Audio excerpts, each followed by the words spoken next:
Ұлы Абайдың 175 жылдық мерейтойына орай ақынның өлеңдерін оқу эстафетасын семейлік әріптестерімізден қабыл алдық. Буынсыз тілің, буылы сөзің, әсерлі адам ұғылына, кісінің сөзін, ұққышақ өзің, қисығын түзеп тұрғыға. Сезімпаз көңіл, жылы жүрек, таппадым деп түңілмес. Бір тәуір дос, тымақ керек, ойымен тілі бөлінбес. Сенбе жұртқа, тұрса да қанша мақтап, әуретеді ішінен қулық сақтап, өзіңе сен, өзіңді алып шығар, еңбегің мен ақылың екі жақтап. Асимпаз болма әрнеге, өнерпаз болсан арқала, сен де бір кірпіш дүниеге кетігін тапта бар қалан. Сағаттың шықылдағы емес ермек, хамиша уақыт өтпек ол білдірмек. Бір минут бір кісінің өміріне ұқсас, өтті өлді, тағдыр жоқ қайта келмек. Өлсем орным қара жер сыз болмай ма? Өткір тіл бір ұялшақ қыз болмай ма?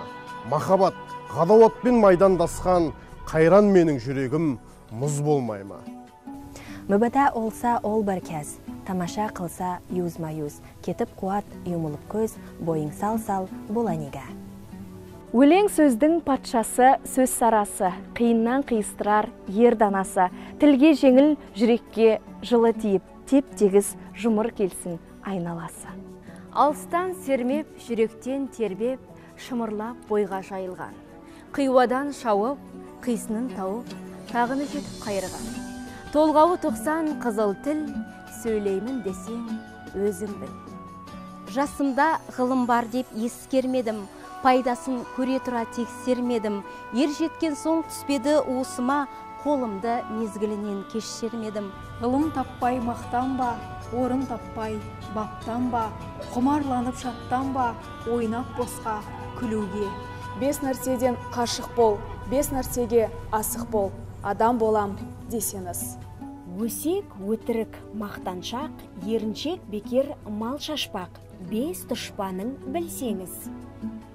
Талап, еңбек, терең ой, қанағат рақым ойлап қой, 5 асыл іс көнсеңіз. Желсіз түнде жарыға, сәулесі суда дірілде,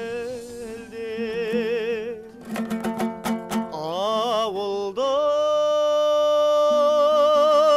маңы терең сай, тасыған өзен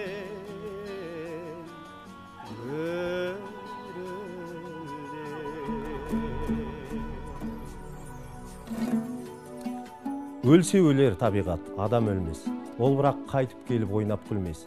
Менімен менікінің айырылғанын өлді деп ат қойыпты өңкей білмес. Көп адам дүниеге бой алдырған, бой алдырып аяғын көк шалдырған. Өлді деуге сияма ойлаңдаршы, өлмей тұғын артына сөз қалдырған. Ұлы бабамыз Абай Құнанбайұлының өлеңдерін оқу эстафетасын Жамбыл телеарнасындағы әріптестерімізге жолдаймыз.